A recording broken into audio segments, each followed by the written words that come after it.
10 مرلے کا یہ گھر، جس کے ایک طرف کمرے، آگے برآمدہ اور بڑا سا صحن تھا، اور اس پر مکمل طور پر نصرت بیگم کی اجارہ داری تھی۔ اولاد پر تو رعب تھا ہی، اب دونوں بہوؤں کو بھی خوب ہی دبا کر رکھا ہوا تھا۔ مجال تھی جو ان کے کسی کام میں کوئی کوتاہی ہو۔ وقت پر ناشتہ، کھانا اور استری شدہ کپڑے ان کے اپنے اصول، قاعدے اور قانون تھے، جو آتے ہی دونوں بہوؤں کو ازبر کروا دیے گئے تھے۔ لیکن ان سے چوک تو تب ہوئی جب تیسری بہو گھر آئی، ان کی اکلوتی بہن کی نازوں پلی بیٹی، جس کے ساتھ ٹرک بڑھ کر جہیز آیا تھا۔ دونوں نندوں کو سونے کے سیٹ، نصرت بیگم کو جڑواں کنگن اور بھابھیوں کو ہیروں کے ٹاپس، روشان کو امریکہ کا ویزا۔ حالانکہ روشان نے شروع میں بڑا ہنگامہ مچایا تھا کہ وہ اتنی صحت مند گول مٹول سی ائمہ سے قطعی شادی نہیں کرے گا، لیکن نصرت بیگم کے سامنے اس کی ایک نہیں چلتی تھی۔ امریکہ میں پلی بڑھی ہے، خالص خوراکیں کھا کر جوان ہوئی ہے، یہاں کی لڑکیوں جیسی مریل نہیں ہے۔ یہ صاف ثانیہ اور بھابھی کے اسمارٹنس پر چوٹ کی گئی تھی۔ ماں، وہ مجھ سے 2 انچ لمبی بھی ہے، لیکن نصرت بیگم اس کا ایک بھی اعتراض خاطر میں نہ لائی تھی، اور اب روشنان اپنی بیوی کے آگے پیچھے یوں گھوم رہا تھا کہ سب گھر والے حیران تھے، چونچلے تھے کہ ختم ہونے کو ہی نہ آ رہے تھے۔ ثانیہ شادی والے گھر کا پھیلاوا سمیٹ سمیٹ کر تنگ آ چکی تھی۔ اس گھر میں تو لگتا ہے بس ایک میں ہی میزبان ہوں، باقی سب مہمان آئے ہوئے ہیں۔ صبح سے کام کر کر کے کمر اکڑ گئی، کبھی یہ تو کبھی وہ، فرمائشوں کی لمبی لسٹ ہر کوئی ماتھے پر سجا کے گھوم رہا ہے۔ ثانیہ نے بآواز بڑبڑاتے ہوئے شیزا کے منہ میں فیڈر ٹھوسا تھا۔ بھابھی ایک کپ چائے بنا دے۔ ٹک ٹک، پہلے دروازہ بجا تھا اور پھر شانی کا چہرہ ماں فرمائش نمودار ہوا۔ بڑی بھابھی سے کہہ دو، وہ تو دوا کی میڈیسن لینے گئی ہیں، فیور ہو رہا تھا اسے۔ اچھا، آ رہی ہوں۔ لبوں پر کئی جملے آتے آتے رک گئے۔ اندر ہی اندر جلتے ہوئے اس نے کچن کا رخ کیا۔ لاؤنج میں ہنوز محفل جمی ہوئی تھی۔ اپنی 2 عدد بہنیں تو نظر ہی نہیں آتی، اور اس نازنین کے ہاتھوں کی مہندی تو نہ جانے کب اترے گی۔ چائے کا پانی چولہے پر رکھا ہی تھا کہ روبی نے کچن میں جھانکا۔ میں چائے کا کہنے آئی تھی، ساتھ نگٹس تل لینا، اور آ جاؤ تم بھی لاؤنج میں، خوب محفل گرم ہے، وہ کہہ کر غائب ہو گئی۔ لو جی، اب کہاں کا آرام، 2 کی بجائے 10 کپ بنا کر لاؤنج میں آئی۔ محفل خوب عروج پر تھی، ہنی مون پر جانے کا پروگرام فائنل ہو رہا تھا، اور جب اس نے سنا کہ ناران کا گان جانے کا پروگرام بن رہا ہے، اس کا تو دماغ ہی کھل اٹھا تھا۔ اپنے ادھورے تشنہ خواب خوب انگڑائی لے کر بیدار ہوئے تھے۔ کچھ سنا آپ نے؟ ناران کا گان کی سیر کے پروگرام بن رہے ہیں، اور ہماری دفعہ تو آپ کی امی کو ہنی مون کا مطلب ہی سمجھ میں نہیں آ رہا تھا۔ کیا آپ ان کے اکلوتے تھے جنہیں خوب پلو سے باندھ باندھ کر رکھا؟ یہ ساری پابندیاں، اصول، قاعدے ہمارے لیے، باقی تو عیاشیاں کرتے پھر رہے ہیں۔ ثانیہ کا غصہ کسی طور کم نہیں ہو رہا تھا۔ کتنی خواہش تھی اس کی پہاڑوں کی سیر، برف باری کا موسم اور خوبصورت نظاروں کو قریب سے دیکھنے کا، لیکن ساس نے کہہ دیا کہ وہ تو ان علاقوں میں جانے کی اجازت نہیں دے گی، اور اب بانجی کو کھلی اجازت تھی۔ امریکن پلس جو تھی، اب بہو جو جہیز ٹاپ میں گھوم رہی ہے، تو اب ابو کی خاندانی وقار پر کوئی حرف نہیں آ رہا، اور میں نے جو چوڑی دار پاجامہ پہن لیا تھا تو کہہ دیا ہمارے گھرانوں میں عورتیں ایسا لباس نہیں پہنتی۔ ثانیہ کا ایک ایک ٹانکا ادھڑ رہا تھا، ساری پرانی باتیں یاد آ رہی تھی۔ اسے تو شادی کے 1 ہفتے بعد ہی سونے جاگنے کے اوقات، رواج، اصول، قائد لکھا پڑھا دیے گئے تھے، اور پھر اسے بھابھی کے نقشے قدم پر چلنا تھا۔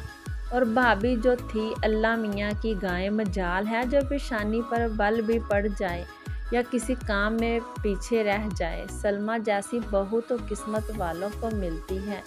اس کی وجہ یہ کہ روحی کی شادی بھابھی کے بھائی سے ہوئی تھی تو وہ ایک دوسرے کا بھرم سنبھالے بیٹھی تھی۔ شادی کے ابتدائی دنوں میں وہ بڑی خوشی ہوتی تھی کہ چلو ڈائننگ ٹیبل پر کھانا لگتا ہے، 2-3 ڈشز بنتی ہیں، میٹھے میں بھی ضرور ایک ڈش ہوتی ہے، اور بعد میں جب یہ مشقت طلب کام خود کرنا پڑا تو اسے جی بھر کر کوفت ہوئی۔ وہ تو سمجھ رہی تھی کہ ابھی گھر میں مہمان وغیرہ موجود ہیں یا پھر وہ نئی دلہن ہے تو شاید اس کے اعزاز میں یہ سب اہتمام کیا جاتا ہے، لیکن کھانے کی میز پر 2 افراد کیوں نہ ہوں، ڈش میں چاول، ڈونگوں میں سالن، سیلڈ، رائتا اور میٹھے کا ڈونگا، کٹوریاں الگ، اتنے برتن دیکھ کر اسے جو ابال اٹھتے وہ الگ کہانی تھی۔ نصرت بیگم کو صبح 7 بجے ناشتہ چاہیے اور یہ ذمہ داری اس کی تھی، اس وجہ سے صبح دیر تک سونے کی عیاشی ختم۔ پھر بڑی نند نے پوچھ لیا سلائی آتی ہے؟ اس نے جٹ نفی میں گردن ہلائی کہ یہ تو آبیل مجھے مار والا معاملہ ہے، لیکن روحی تو کہہ رہی تھی تم نے کورس کر رکھا، پر بعد میں پریکٹس نہیں کی تو بھول گئی۔ اس نے بامشکل جان چھڑائی، لیکن نازی کو اپنی منوانے کی عادت تھی تو اس میں کیا مشکل ہے۔ گڑیا اور کرن کے کپڑوں میں پریکٹس کر لینا، نہ صرف مشورہ دیا بلکہ اگلے روز 2 شاپر بھجوا دیے۔ اب وہ بڑی خوش تھی کہ چلو 4 دن ایما بھی عیش کر لے، پھر وہ دوپہر کا کھانا اور صبح کے برتن اس کے ذمے لگائے گی۔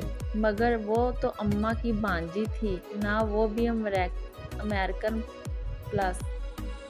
ہنی مون سے واپس آ کر بھی اس کے ہاتھوں کی مہندی گیلی ہی رہی، نہ اس سے میٹھا چٹوائی کی رسم ہوئی اور نہ اس نے کسی کام کو ہاتھ لگایا اور نہ ہی اس پر کوئی ذمہ داری ڈالی گئی۔ ساس نے مہمان کہہ کر اس کا بھرم بنائے رکھا۔ دونوں بہنیں اپنے سسرال سدھاریں تو کچھ روٹین سیٹ ہوئی تھی۔ اب سارا دن گھر کے کام وہ اور بھابھی مل کر نپٹا لیتی تھی، لیکن اس نے ساس کو ہمیشہ بھی بھابھی کا طرفدار دیکھا تھا۔ ہر آئے گئے کے سامنے ان کی تعریفوں کے پل ہوتے۔ خاندان میں کوئی تقریب ہو یا شادی، ہر جگہ بھابھی کو ساتھ لے کر جاتی۔ بھائی کے بچوں کے کپڑے برانڈڈ اور بوتیک سے لیے جاتے اور اسے عام سے بازار سے لا کر دیتی کہ بھابھی کا میاں یونان میں سیٹ تھا اور زیادہ کماتا تھا۔ جب سے روشنان امریکہ گیا تھا، گھر میں سب کے خرچے لگا دیے گئے تھے کہ گھر میں تینوں بھائیوں نے دینے ہیں۔ اب ساس کی ناانصافیاں کھلنے کی تھی۔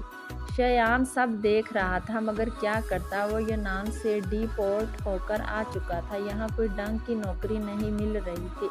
اس نے شانی سے بات کی تو اس نے اپنے رونے شروع کر دیے تھے۔